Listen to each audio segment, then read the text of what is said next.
Boa tarde, minha galera do bem. Hoje é dia do nosso encontro, né? 13 horas, estamos aqui ao vivo. E hoje o assunto, é pra lá de interessante, viu? A gente vai falar sobre karma, sobre dharma, sobre reencarnação e sobre outras coisas. E comigo está aqui o professor Gabriel Lara, que é do IIPC, Instituto Internacional de Projeciologia e Conscienciologia.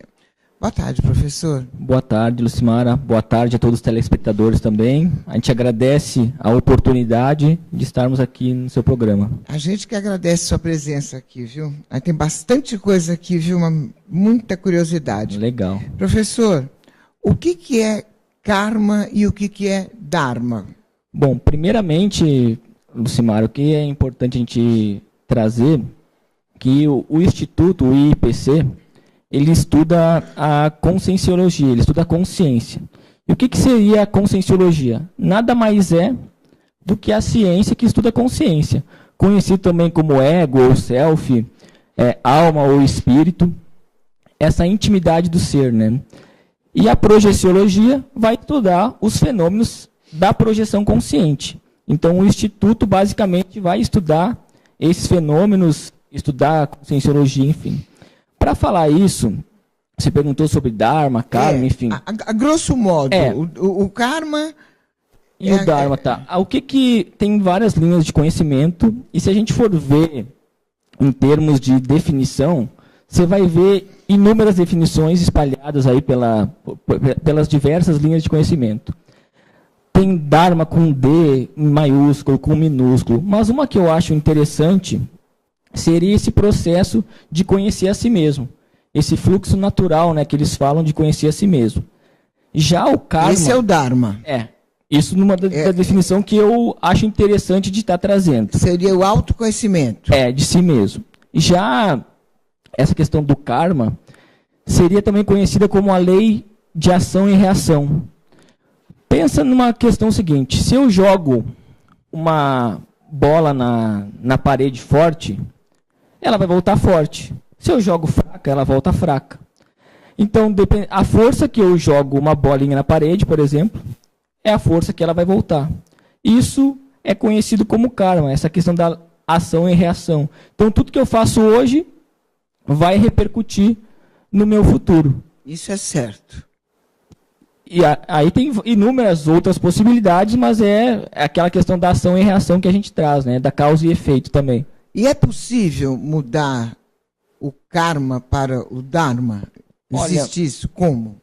O que eu penso a respeito disso é o seguinte, quando você começa a ir para o âmbito, e uma das coisas que, digamos assim, são os pilares que a gente trabalha na conscienciologia, é a questão da autopesquisa. Então, cabe ressaltar aqui para você, para os telespectadores, que não acredite em nada no que eu estou falando. Nem o que a gente falar no IPC, enfim, tenham suas próprias experiências pessoais. Aquele negócio, não vá no meu bico. Tenham as suas próprias experiências pessoais, porque quando você pega as informações e coloca em prática, você vai conseguir realmente ver, não, isso tem sentido, isso não tem, preciso pesquisar mais, que aí a gente realmente faz ciência quando a gente faz isso. Mas respondendo a sua pergunta, Lucimara, o que eu penso a respeito disso é o seguinte, tem muita gente que fica muito preocupada com uns problemas. Porque eu tenho isso de problema, porque eu tenho aquilo, porque eu tenho aquele outro, porque eu não quero ter problemas. Eu quero só coisas boas na minha vida. Eu não quero ter esse karma, eu não quero... E não muda nada na sua manifestação, mas só quer que as coisas aconteçam da melhor forma possível. O que eu penso disso é que a gente tem que conviver bem com isso. Porque os problemas, as questões da nossa vida vão ocorrer sempre. E o mais importante é a gente estar nesse fluxo de nos auto-pesquisar e melhorar cada vez mais. Porque se você for parar para pensar, todos nós, sem exceção, nós temos inúmeras qualidades. Mas a gente tem defeitos também. Você concorda? Com certeza. Só qual é o ponto disso? Normalmente, a nossa tendência é a gente ficar focando nos defeitos e não nas qualidades. Então, uma pessoa, vamos pegar um exemplo do nosso convívio, ela faz um monte de coisa boa, faz 1000 coisas boas. Uma única coisa que ela faz de negativo já é motivo para a gente ficar alimentando esses sentimentos. Então, a nossa sociedade, de maneira geral, está acostumada a enxergar sempre os problemas das coisas. E alguma coisa que acontece, que nem eu dei o exemplo dessa bola que você jogou forte, ela voltou forte. Às vezes é uma coisa que você tem, que você pode reciclar essa condição aí. Ela surgiu para você aprender alguma coisa com ela. E não simplesmente apareceu porque alguém mandou ou porque você não é merecedora. Simplesmente alguma condição que está acontecendo na sua vida para você melhorar a si mesmo. Então eu penso que esse é, digamos assim, o fluxo natural das coisas. É para evoluir. Perfeito. Professor, o que é uma missão de vida? E como que a gente faz para saber qual é a nossa missão? Como que é? Legal. Tem um neologismo, que toda ciência nova traz um conceito novo, um neologismo. Então, se por acaso eu falar alguma palavra que vocês não entenderem, por favor, pergunte que eu explico. Tem um conceito na Conscienciologia que chama PROEX, Programação Existencial, ou essa missão de vida. O que seria isso? Nada mais é do que uma preparação, é o seu planejamento. O que você veio fazer nessa vida? Quais são as condições, as coisas que você veio realizar aqui nessa vida? Isso seria essa missão ou a programação existencial. E ela é feita nesse período entre vidas, né, no período intermissível que a gente chama, quando você está sem esse corpo físico, está se manifestando apenas com seu espírito ou seu psicossoma, enfim. Algumas consciências, elas fazem essa preparação, elas passam por esse curso intermissivo, que seria basicamente um teatrão do que vai acontecer aqui nessa dimensão intrafísica quando ela ressomar ou quando ela reencarnar. Aí o que acontece com isso? Ela faz esse planejamento e essa é a programação existencial dela. Agora, uma questão legal de saber qual é a nossa missão de vida ou a nossa programação existencial, um ponto que eu acho interessante é quando você sente aquela sensação de bem-estar. Não aquele, muitas vezes, superficial, mas aquela sensação que você sabe internamente que aquilo é o melhor caminho a seguir. Mas não pode confundir com cansaço momentâneo, né? Não pode confundir com cansaço momentâneo. Quer ver uma questão legal que eu pego como exemplo a mim mesmo? Quando eu faço uma assistência, quando eu ajudo alguém, seja o que for, vou ajudar alguém, ou do ponto de vista energético, ou vou doar alguma coisa para alguém, aquilo dá uma sensação íntima. Você já teve a oportunidade de fazer essa ajuda a alguém, Lucimar? Com certeza. E essa sensação, como é que foi? A gente se sente super bem. Eu, pelo menos, eu me sinto útil, né? Me sinto bem poder fazer alguma coisa para a pessoa ficar feliz com algum gesto que eu possa ter. Eu me sinto bem, me sinto feliz. Perfeito. Então, isso é um indicativo dessa sua missão, que você está nesse caminho. Porque a gente não veio aqui, nessa dimensão intrafísica, nesse planeta, para simplesmente comer sobremesa, para passear. Claro que isso é bom também, que é positivo. Agora, a gente veio para coisas muito maiores. E, no caso, ajudar alguém. E isso é muito importante. Aí a gente começa a ver que a gente sempre pode ajudar alguém.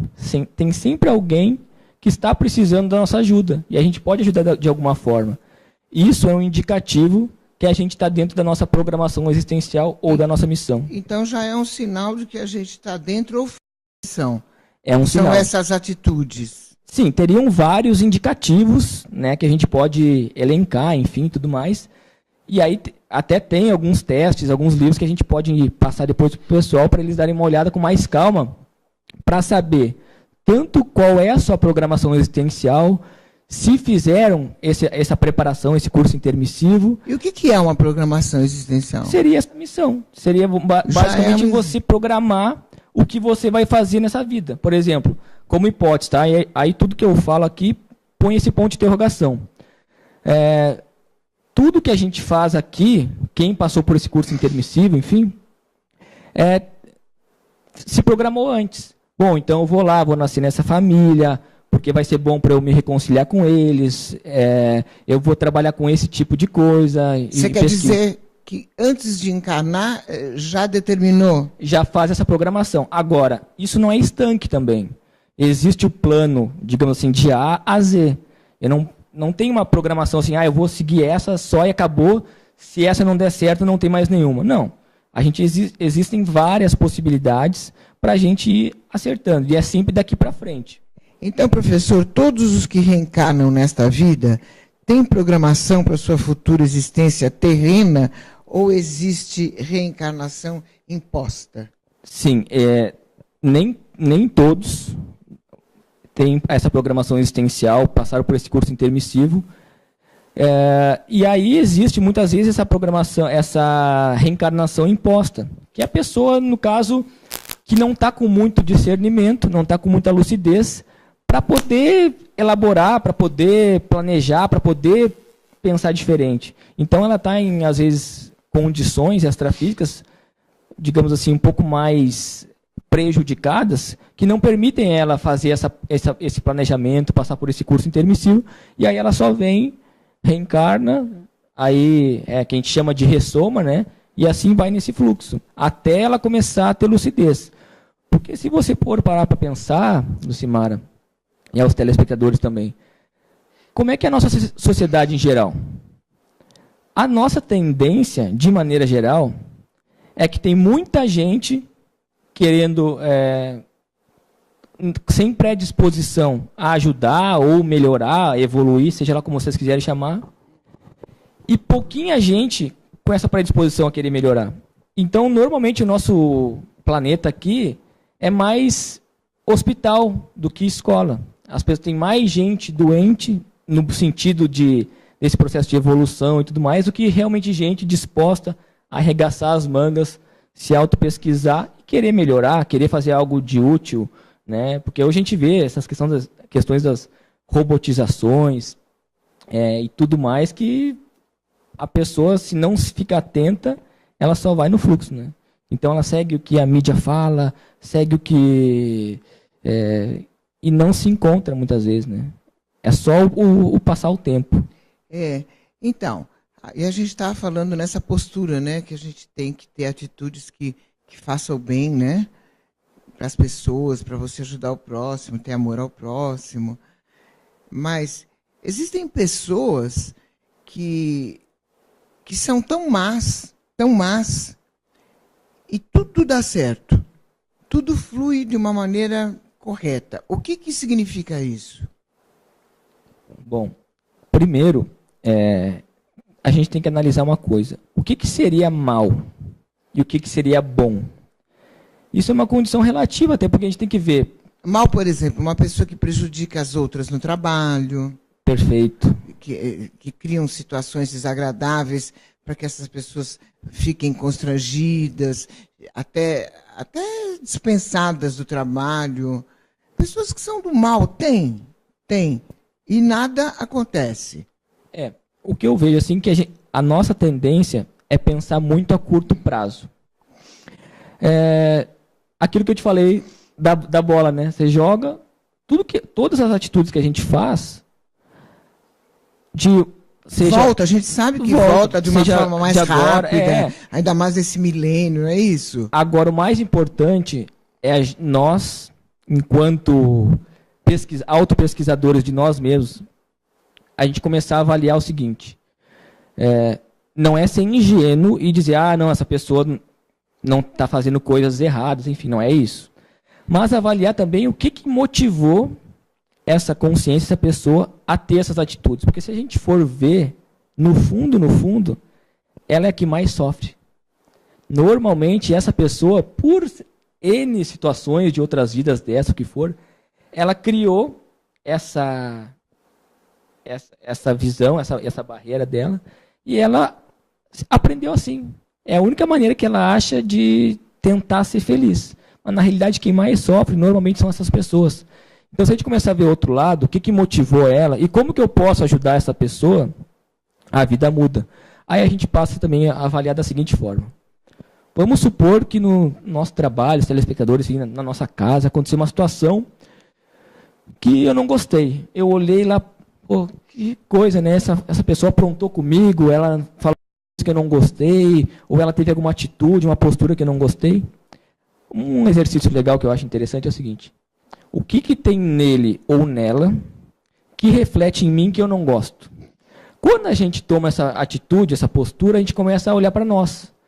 E ao invés de ficar apontando o dedo para o outro, a gente passa a olhar para nós. Não, peraí. Então, se me incomodou isso, é porque tem alguma coisa em mim que eu tenho que mexer. Aí muda todo o sentido dessa questão que a gente estava falando da assistência.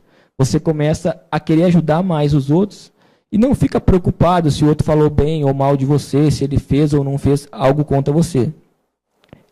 Volto a dizer, a gente não pode ser ingênuo de não achar que tem pessoas que estão mal intencionadas. Mas, são do mal. Infelizmente tem. A gente pode dizer que elas estão menos lúcidas para o processo evolutivo. A gente pode dizer. E você pode chamar de mal se você quiser, enfim. É mais uma questão, como a gente vinha falando antes. A gente olhar de maneira mais abrangente essa manifestação dessas consciências aí. Porque se você for pensar, nessa vida atual, ela está na melhor versão dela. Nós também. Nós estamos na nossa melhor versão. Comparando com as outras vidas, a gente é a nossa principal vida, a nossa melhor vida. E as mais para frente, a tendência é que a gente melhore cada vez mais também. Eu acredito que realmente tudo tem um porquê. Tudo tem um porquê. A gente pode entender mais tarde. Agora, que tem pessoa terror, tem. Tem. Agora eu quero falar sobre um personagem que eu adoro. É verdade que temos anjos amparadores que nos ajudam a cumprir a nossa jornada terrena? Olha, isso é uma coisa interessante de falar, porque quando a gente fala em parapsiquismo, fala em sensibilidade, mediunidade, sempre vai depender da interpretação de cada um. Se nós formos analisar esse copo que está na sua frente, eu vou analisar de uma forma, você vai analisar de outra. Concorda? O parapsiquismo é a mesma coisa. Cada consciência, cada pessoa vai ter uma interpretação para aquele fenômeno. Então, do ponto de vista que você falou de anjo da guarda, é um tema, um termo, enfim, que a gente conhece, mas é um termo já passado. A gente utiliza a linguagem, enfim, de amparadores. Por quê? O amparador é uma consciência técnica em fazer assistência. Então, esse amparador, se você está predisposta ou predisposto a fazer assistência, a ajudar os outros, vai ter amparo lá te auxiliando nesse processo. O amparador não é aquela consciência que vai estar atrás de você, não, faz isso, faz aquele outro. Isso está mais ligado ao processo de guia cego ou guia amaurótico, que é aquela consciência que tem a boa intenção de te ajudar, ela quer te ajudar, às vezes é um familiar que já morreu, que já dessomou, descartou o corpo físico, e ele está bem intencionado para te ajudar, mas ele não tem aquela visão de conjunto como amparador para poder te ajudar. Então, se você for comparar, o amparador é um técnico na assistência, e onde tiver assistência, vai ter amparo. Aí vem a questão da gente sair da nossa visão, muitas vezes egóica, e falar, não, peraí, quem está precisando de ajuda? Eu não estou pensando em mim, quero ajudar os outros. E eu vou, independente se eu vou ter alguma questão em troca, se vai vir amparo ou não, eu vou lá e me predisponho. Você vai perceber que tem assistência, tem amparo nesse processo. Aí, voltando à questão que você falou do anjo da guarda. Pela nossa interpretação, muitas consciências, muitas pessoas, às vezes, têm uma projeção, uma viagem astral, saem fora do corpo, que toda noite a gente faz isso, depois que você quiser a gente pode aprofundar nisso. E aí elas olham uma consciência e a interpretação delas, elas olham um espírito, a interpretação delas é que é um anjo da guarda, porque elas olham o corpo energético dessa consciência extrafísica, desse espírito, e elas associam como anjo da guarda. Por quê? Tem uma coisa interessante aí, Lucimara, que muitas vezes direciona a nossa interpretação. Até pouco tempo atrás, qual era, digamos assim, a linha de conhecimento que direcionava o processo todo? Era a religião, a Igreja Católica, enfim. Aí o que acontecia? Quem tinha essa sensibilidade, quem tinha esse parapsiquismo, era queimado na fogueira, aí é considerado como bruxa, ou bruxo, ou mago, enfim. E aí surgiu o movimento do iluminismo e tudo mais, da ciência, e falou, não, olha, religião não existe, essa questão, a religião vai estudar a alma, e a gente vai estudar a matéria. E a ciência ficou a ciência materialista. Então, tudo que estuda alma, espírito e tudo mais é religião, na cabeça, né, nessas duas dualidades, e o que estuda o corpo é a ciência. Mas aí a gente traz essa questão. Qual é a definição de ciência, que eu acho interessante? É em busca da verdade, seja ela onde estiver. Então você pode fazer ciência e pesquisar assuntos extrafísicos, pesquisar relacionados a outras vidas e tudo mais. Então acho que isso que é o interessante. Mas muitas vezes, pela nossa visão, ou ser ciência materialista, ou ser religião, a gente interpreta de uma maneira ou de outra. Por isso que eu falei no início, cada um vai ter uma interpretação acerca daquele assunto. O mais importante é cada telespectador, sair do corpo e ter as suas próprias experiências. Em vez de ficar esperando que eu ou outra pessoa fale o que é para fazer, ou o que viu, ou como é ou não é, ela sai do corpo. Ou seja, o espírito sai do corpo, deixa o corpo físico descansando, e ela sai através desse psicossoma, ou do espírito, enfim, e ela tem as suas próprias experiências. Aí ela pode ter contatos com outras consciências, com espíritos, e ela comprova para ela mesma isso daí. Tá. Nós vamos falar disso já já. Legal. Mas antes eu queria saber, existem espíritos negativos que ficam atrapalhando a sua jornada? No espiritismo eles chamariam de encosto. Depois, o professor Gabriel Lara, ele vai responder já já. Daqui a pouquinho a gente vai voltar com várias perguntas dos internautas que já estão aí. Qualquer dúvida, demaistv.com.br. Professor Lara responde, tá? Até já.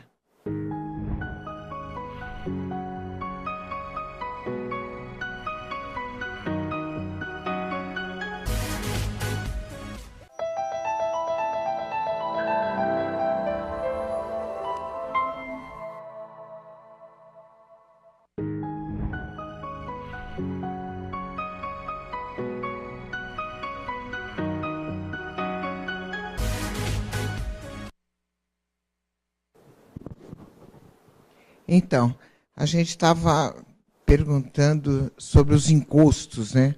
Como diria no Espiritismo. Existe realmente esses seres que ficam atrapalhando a sua vida? Isso, até podem chamar de obsessor ou assediador, enfim, tem várias nomenclaturas para você chamar. E como a gente percebe, hein, professor? Através da sinalética energética parapsíquica pessoal. Senhor do céu, o que ele disse agora, senhor? O que ele disse? Eu vou traduzir. O que seria isso? Nós temos um campo de energia, através do nosso corpo energético, enfim, que manifesta esse campo, pensa nesse campo de energia.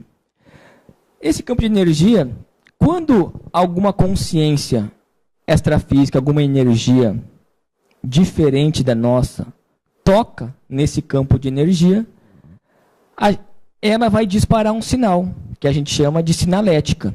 Então, eu posso sentir, sei lá, e é por isso que é pessoal, porque cada um vai perceber de uma maneira diferente.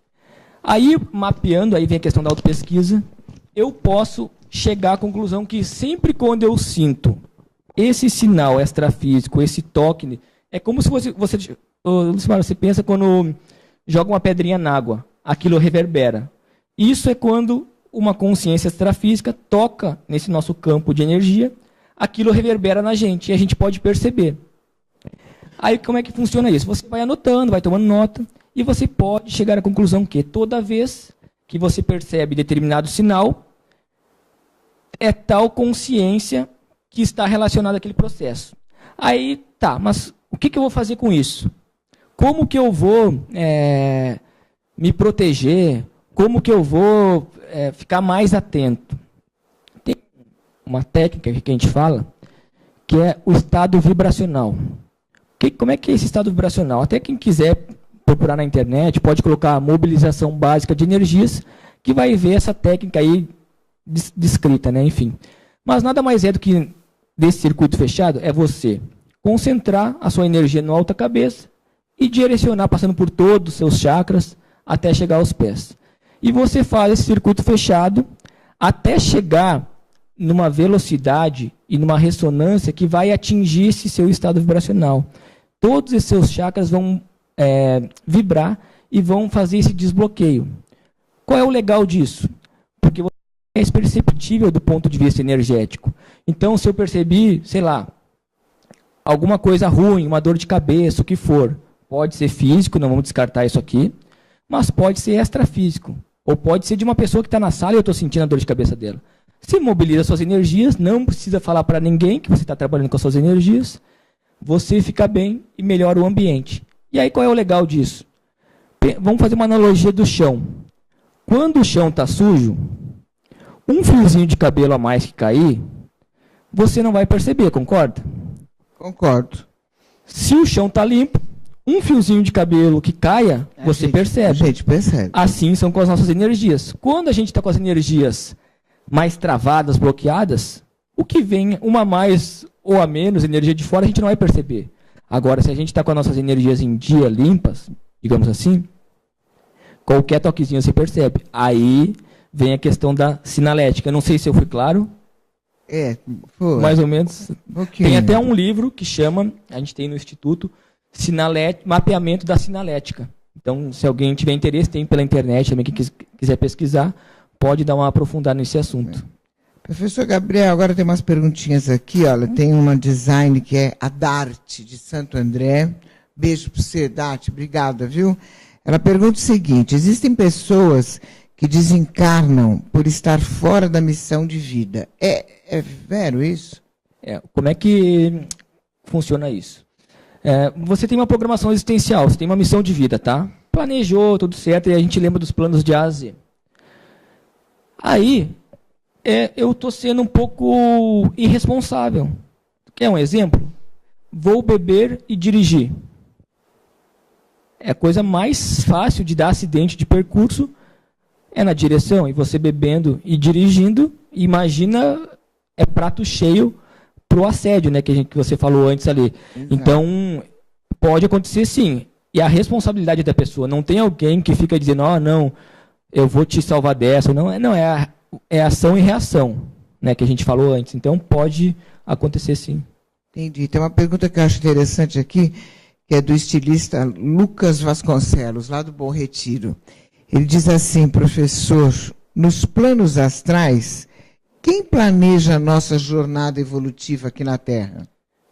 Isso é uma pergunta interessante, porque, como a gente falou antes, de você nem ter missão nenhuma e já voltar, mas, normalmente, se a consciência, se a pessoa está com mais lucidez no extrafísico, ela consegue passar por esse curso intermissivo que a gente falou. Então, junto com algumas consciências técnicas que a gente falou, os amparadores, enfim, ela faz essa programação da vida dela. Então, ela diz, ela coloca ali os detalhes, o que vai ser, acerta, digamos assim, os detalhes, para ela poder ressomar e procurar otimizar ao máximo essa vida intrafísica dela. Então, a gente faz esse planejamento, mas sempre dependendo do nosso nível de lucidez. A gente sempre, quanto mais lúcido você está, por isso que eu chamei a atenção para as experiências fora do corpo, para o trabalho com as energias, porque isso é lucidez. Você começa a ficar mais maduro, mais lúcido, e você tem mais autonomia. Porque quanto mais lucidez você tem, maior é a sua autonomia. Entendi. Tem mais uma aqui lá de Morungaba agora, né? A galera de Morungaba está sempre com a gente. Mazinha, Marola, beijão para vocês. Quais os sentimentos de uma pessoa que sai fora da sua missão de vida? Muito interessante essa pergunta, porque tem um pesquisador, não sei se vocês já ouviram falar, que ele chama Viktor Frankl. Ele é um psicólogo e ele viveu num campo de concentração em Auschwitz, judeu ele, né? E aí ele foi para esse campo de concentração e ele começou a identificar 2 tipos de prisioneiros. Aí tem tudo a ver com essa questão de missão de vida, de programação existencial que você estava falando. Ele começou a ver 2 tipos de prisioneiros, e ele era prisioneiro também. Tinha uns que ele considerava mais fortes e outros que ele considerava mais fracos. Ambos tinham as mesmas condições. Então, eles carregavam pedras o dia inteiro no frio, abaixo de zero, na neve, enfim. Comiam uma água quente por dia, que chamavam de sopa. Por sorte, às vezes, conseguiam um pedacinho de pão. Então, eles, muito magros, todos eles. Mas, mesmo assim, tinham aqueles que eram mais fortes, que sobreviviam, e tinham aqueles que eram mais fracos, que não sobreviviam. Aí ele começou a ver o que estava por trás disso. Por que uns resistiam e outros não? Aí ele foi ver que os que eram mais fortes, que resistiam, eles tinham um planejamento. Eles tinham um objetivo para quando saísse do campo de concentração. Seja dar um beijo na mulher amada, plantar uma árvore, escrever um livro, o que for, ajudar alguém, eles tinham um planejamento para quando eles saíssem daquele campo de concentração. Já os outros, que muitas vezes acometiam contra a própria vida, se matavam nas telas, nas cercas elétricas, eles não tinham esse planejamento, esse propósito. Aí ele criou esse conceito da logoterapia, que é a terapia do sentido. E criou também essa do vazio existencial, que a gente conhece bem aí, essa condição do vazio existencial, que é aquela sensação de melancolia, aquela sensação que parece que a tua vida não está boa, aquela sensação que parece que falta algo. Você tem um bom carro, um bom emprego, seja o que for, tem um bom relacionamento, tudo dentro da visão intrafísica, dessa vida física, você está super bem. Mas parece que falta algo. Isso é o vazio existencial. E a sensação é clara. Quando você sente isso, não há dúvidas que você está com alguma questão que você precisa consertar, que você precisa arrumar.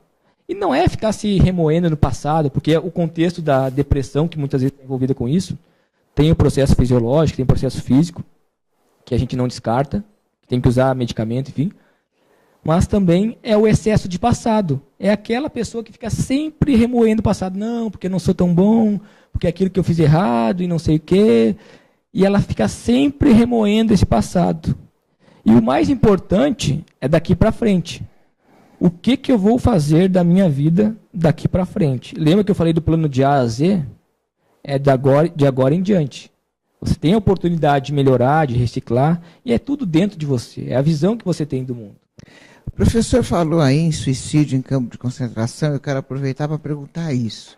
No plano astral, como que ficam essas pessoas que por suicídio interrompem a sua missão aqui? Como que fica isso? Isso é interessante porque, se você for parar para pensar do ponto de vista da evolução, você acometer contra a própria vida, até certo ponto, a pessoa está se iludindo de achar que depois que ela morrer, que ela dessomar, não tem mais nada, que acabou, que ela vai ficar na boa, que tava só o meu corpo físico e deu. Isso é muito sério, porque o sofrimento, pela experiência que a gente tem de acompanhar espíritos, consciências que já acometeram contra a própria vida, o sofrimento é muito maior. Porque nessa dimensão psicossomática, extrafísica, como você quiser chamar, é tudo muito potencializado. Aqui ainda tem a restrição. Então, muita coisa que a gente às vezes não sente ou percebe menos, lá é tudo potencializado. Então, pode ter certeza que o sofrimento vai ser muito maior. E aí, volto a falar, é uma ilusão você achar que tirar a própria vida, você está acabando com o sofrimento. Não, o sofrimento é muito maior. Então, até tem vários jogos, aplicativos, filmes que estão até muitas vezes valorizando, estimulando essa questão do suicídio. Aí que eu vejo como a nossa sociedade como um todo está doente, está superficial. E falta aprofundar, falta essa questão. Eu tenho certeza que a pessoa que está numa condição um pouco mais, que a gente falou da melancolia, né? A pessoa está nesse vazio, se ela vai se propor a ajudar alguém, da maneira que ela entende por ajudar alguém, vai dar distribuir sopa, ou né, que a gente chama da tarefa da consolação, ou fazer uma assistência mais de esclarecer, enfim, eu tenho certeza que esse vazio vai passando. Aí, claro, tem que sempre ver o contexto físico também, né, da questão dos neurotransmissores, que daí ela tem que ter um acompanhamento psiquiátrico, psicológico, enfim. Mas, englobando isso e colocando ainda essa condição de ajudar alguém, de fazer assistência, é muito sério, porque olha a quantidade de gente que tem nesse nosso mundo precisando de ajuda. Quase tudo. É muita gente. Professor, tem o André Silva aqui da Anhanguera, aliás, ele é produtor lá do SBT. Ele pergunta o seguinte: pelas suas pesquisas, céu, inferno, purgatório, existe? Aí que eu falo a questão das realidades. Como eu falei, na dimensão extrafísica, fica tudo otimizado. Então eu consigo plasmar a minha realidade. E aí eu vou interpretar dessa maneira. Eu posso falar que é céu, que é inferno, que é seja o que for, mas vai depender da minha interpretação. Se eu tenho um paradigma religioso, que na minha visão é a religião que, digamos assim, que permeia, eu vou dessomar, vou descartar meu corpo físico, ou vou me projetar, vou estar numa comunidade extrafísica, vamos supor. Aí eu vou chegar lá e vou interpretar que aquilo é o céu. Então, tudo vai depender da interpretação que cada um vai dar. Mas o que tem realmente são essas comunidades extrafísicas. E aí cada um vai criar essa realidade, enfim, e vai interpretar da maneira que aprendeu, digamos assim. Por isso que a autopesquisa é fundamental dentro desse desvelar do conhecimento, né? Agora a pergunta é do Rafael Agapito, também lá da Anhanguera, do SBT. Ele diz assim: as cidades citadas nos livros, principalmente de Chico Xavier, no nosso lar, essa cidade astral, ela existe? Ela existe, até tem filme também sobre o assunto, que chama Nosso Lar, né? Que aí quem quiser aprofundar pode ver o filme, ler o livro também. Claro que nesse contexto do filme existe o pessoal cria muita coisa também, mas existe sim. E qualquer um de vocês pode se projetar e chegar numa comunidade extrafísica, visitar. E é assim mesmo como fala no livro? Existe hospitais, é a mesma coisa do que aqui, só que seria mais, na minha opinião, uma comunex extrafísica, né, de transição, que você vê no próprio filme, no livro, que essas consciências extrafísicas, que no caso estão lá na baratrosfera, ou umbral, como quiserem chamar, elas chegam lá ainda muito debilitadas. Aí elas vão passar por esse processo de recuperação. E seria um universo paralelo? Seria uma dimensão, né? A gente trabalha no campo das dimensões. Então, cada corpo que nós temos, a gente leva em consideração o nosso corpo físico, que é esse englomerado de células, o nosso corpo energético, que a gente falou antes, né, que a gente está sempre trocando energia, eu com você, você comigo.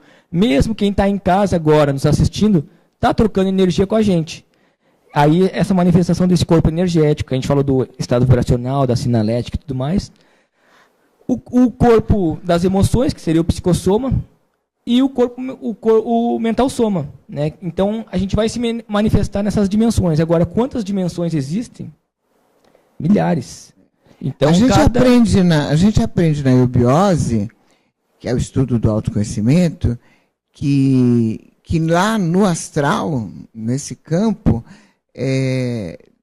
tudo é melhor. Se você tem um defeito nesse plano aqui, não tem uma perna, lá você vai ter.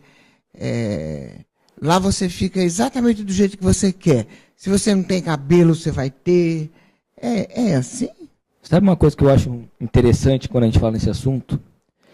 É que muita gente que morre, que dessoma, descarta o corpo físico, não sabe que morreu. E continua aqui, perambulando, como se nada tivesse acontecido. Mas essa pessoa que está perambulando aqui percebe a gente, lógico. Sim, aí eu vou te dar um exemplo. Tem vamos supor, aquela senhora de 90 anos que morreu. E ela não sabe que morreu. E ela continua na casa, aí nos almoços de domingo, lá vendo os programas de televisão, enfim, ela continua fazendo as mesmas coisas. Aí ela fala, aí chega na mesa do almoço, lá está toda a família reunida, enfim. Aí como ela não está lúcida para o processo, ela não está ainda com discernimento, ela está com várias coisas para melhorar, para trabalhar. E ela não está muito bem, né? Aí ela chega lá, cria brigas no ambiente, não porque ela quer, mas por essa interação energética. Aí ela fala, engraçado, o pessoal já não falava comigo. De uns tempos para cá, ninguém mais fala comigo, porque, claro, ela morreu, ela dessomou e não sabe que dessomou, mas continua lá. Quer ver um exemplo? Um filme legal que fala bem sobre isso é O Sexto Sentido. Você já viu? Eu vi. Se o telespectador não viu, eu sugiro ver. Lá mostra bem essa condição da pessoa, da consciência extrafísica, do espírito, enfim, que não sabe que morreu e continua como se ele tivesse vivo, nessa dimensão intrafísica. Vivo ele está, né? Mas tivesse nessa dimensão intrafísica. E não tem como esse desencarnado dar um jeito das pessoas perceberem? Não, algumas até percebem. Mas ele não sabe que dessomou, ele não sabe que morreu. Então ele está lá. E aí, também, o filme, acho que esse... Mas, por exemplo, se ninguém fala com ele não tenta falar com ninguém? Então, mas você lembra que no próprio filme, é até para tentar aproximar para os telespectadores conseguirem entender. Ele cria a realidade dele. Ele só vê aquilo que ele quer. Então ele está com a mulher lá no restaurante, ele acha que a mulher está brava com ele, daí ela pegou a conta para pagar, enfim. E ele criou aquilo, mas na realidade ela não está vendo ele. Então isso acontece o tempo todo. Elas criam, como eu falei, nessa dimensão extrafísica é muito fácil criar a realidade. E elas vão criando essa realidade. Por isso que é importante, desde agora, as pessoas já começarem a se auto-pesquisar. Bom, peraí, será que existe vida após a morte? Não sei, mas eu vou pesquisar. Então eu não vou no que o Gabriel está falando ou que outra pessoa está falando. Eu vou ter a minha experiência, vou sair do meu corpo e vou ver realmente se isso é verdade ou não. Porque até se a psiquiatria dizer que é um transtorno dissociativo, né? Você vê o seu próprio corpo. Mas daí quando você vai em algum lugar, que você nunca foi, você comprova para você e descreve o que tem naquele lugar, isso é uma comprovação. E aí você perde o medo da morte. Você tem essa lucidez que existe essa vida após a morte. E aí quando você morrer, quando você dessomar, desencarnar, como você quiser chamar, você vai estar mais lúcido, mas há possibilidade que você esteja mais lúcido para passar por essa segunda dessoma, essa segunda morte que a gente chama. O professor não responde agora. Tem medo da morte? Espera aí. A gente vai para um break rapidinho, já volta, que agora nós vamos falar sobre viagem astral. Quero saber como é que a gente sai do corpo. O professor Gabriel vai explicar para a gente. Até já. maistv.com.br.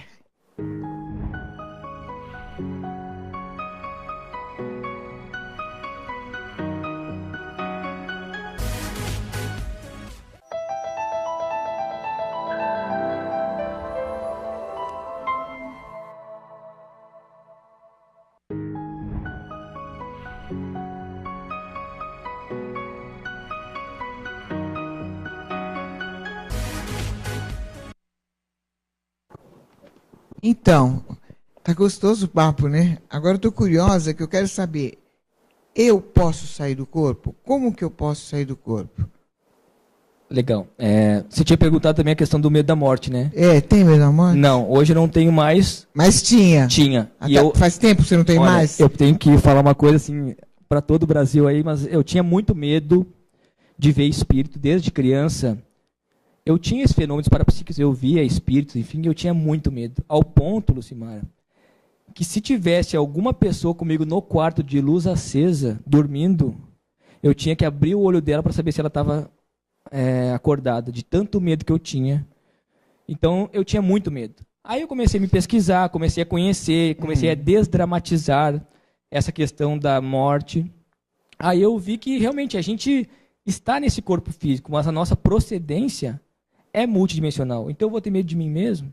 Então, através desse desenvolvimento da projeção consciente, ou viagem astral, eu perdi o medo da morte. E todo mundo que tem pode perder com isso.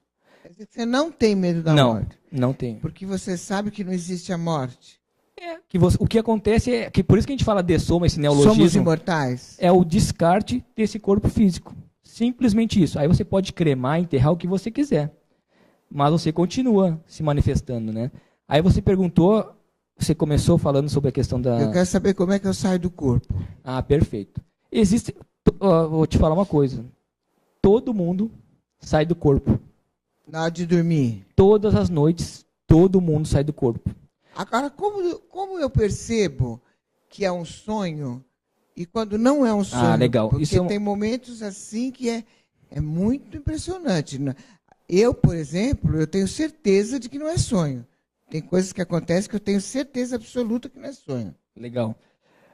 Isso é muito interessante porque muita gente não tem essa lucidez. Então a pessoa sai do corpo, que é um processo normal, enfim, e ela, muitas vezes, fica dormindo com o seu espírito, ou com o seu psicossoma, em cima do corpo físico, por ela não ter lucidez.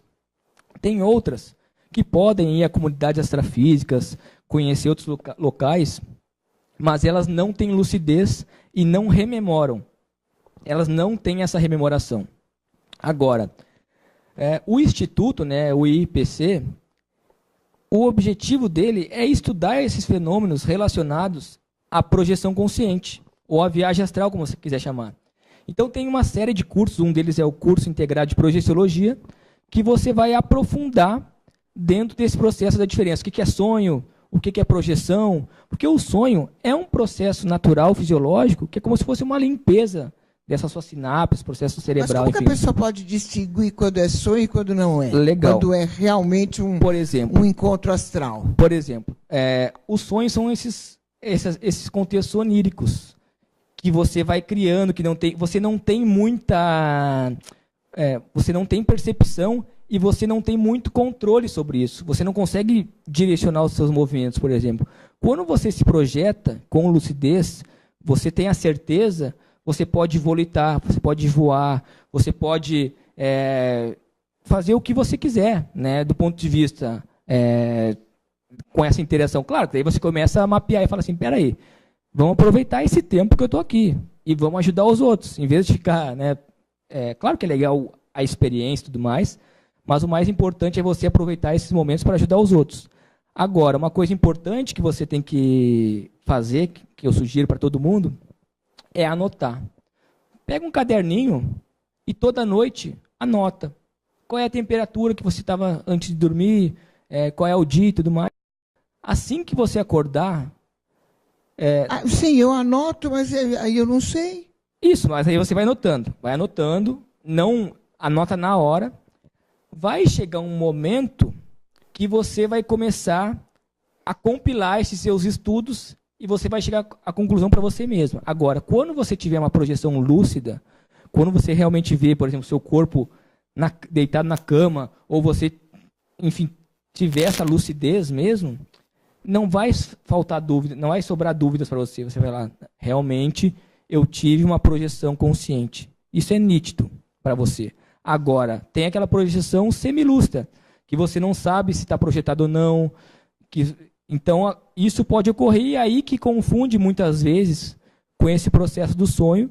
Como eu falei, que dentro desse ciclo do sono, acontece também. Agora, a melhor maneira é você pesquisar.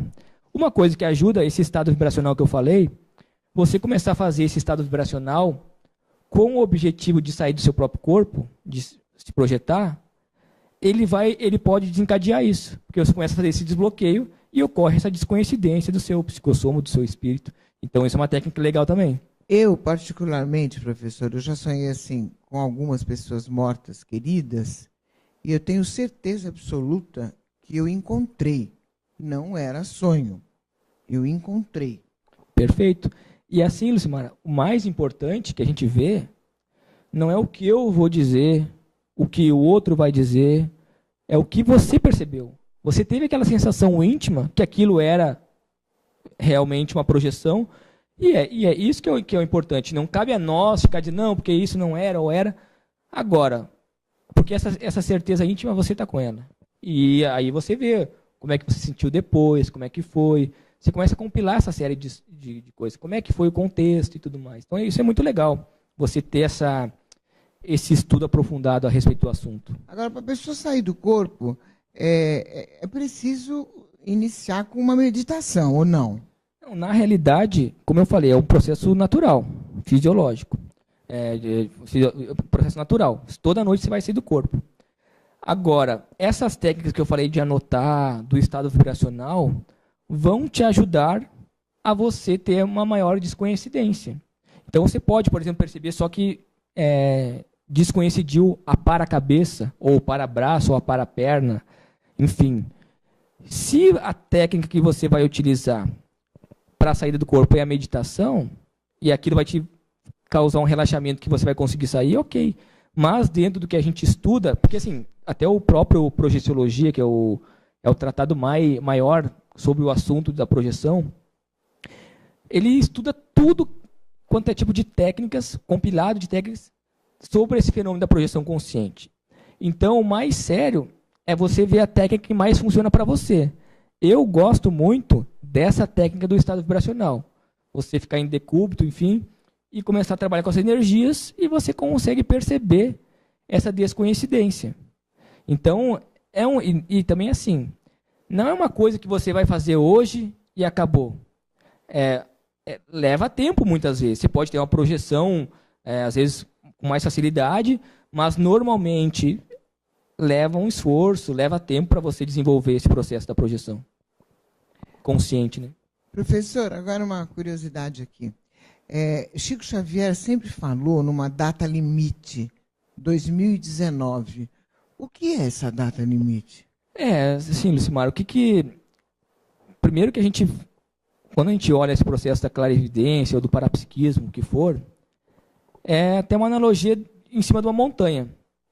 Você viu aquela interpretação, pode ser que aconteça ou pode ser que não aconteça.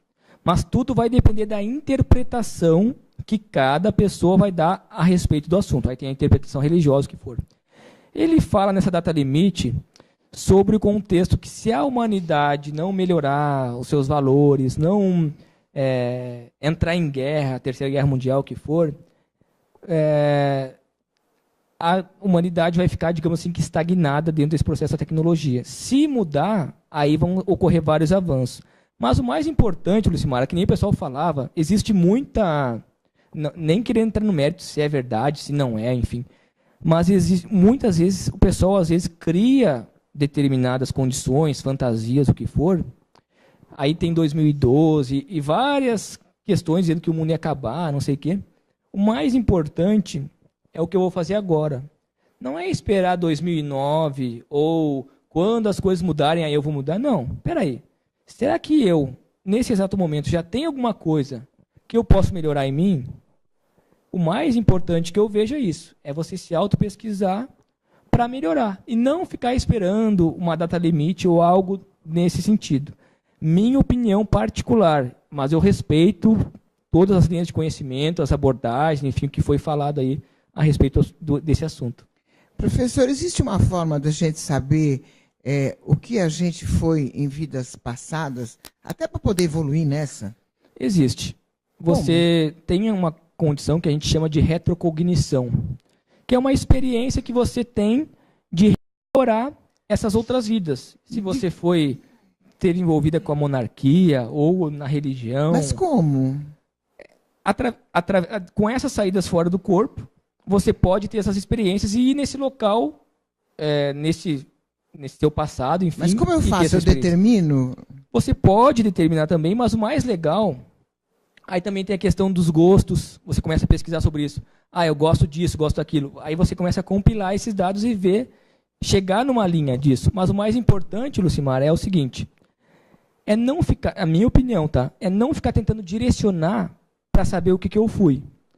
Porque eu fui isso. Não vai mudar nada o que eu fui. O mais importante é o que eu sou agora. E se por acaso você tiver uma experiência dessa retrocognição, de rememorar o passado, aí legal, ok, você anota, chega à conclusão, vê se é isso mesmo ou não é, estuda com calma, mas o mais importante é o que você é agora. Para você estudar o passado, basta ver como você está agora. Aí você vai saber o que você foi também, né? Mas pode acontecer sim, essas experiências. Pode. Galera do bem, a gente conversou aqui com o professor Gabriel Lara, do IIPC. Chegamos no fim do nosso papo, acredita? Estava tão bom. Passa rápido, né? Passa muito rápido, precisamos conversar mais sobre isso, né? Com certeza. Essas viagens legais aí, eu vou ficar tentando agora. Legal. Professor, quem quiser falar com o senhor, quem quiser procurar para palestras, etc., onde que procurem? Tá, legal. Então, para quem quiser, pode acessar o site que é www.iipc.org. Lá vai ter todos os centros educacionais do Brasil inteiro, que o IIPC tem no Brasil inteiro. Aí você pode acessar e ver quais são as palestras que tem disponíveis para a sua região.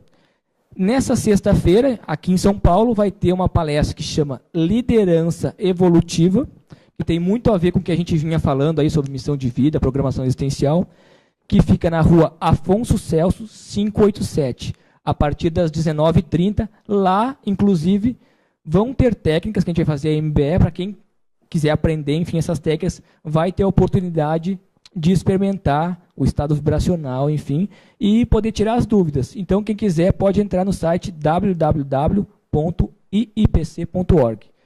Eu quero muito agradecer aí a oportunidade e foi muito bom o nosso papo mesmo. Obrigado. Eu que agradeço a sua presença, adorei o papo, né? A gente gosta, né? Galera do bem, os agradecimentos para Camila, para Luana, para Alexandre Vitorino, e terça-feira, às 13 horas, a gente vai estar aqui com você ao vivo, demaistv.com.br. Viaja no astral, depois a gente fala.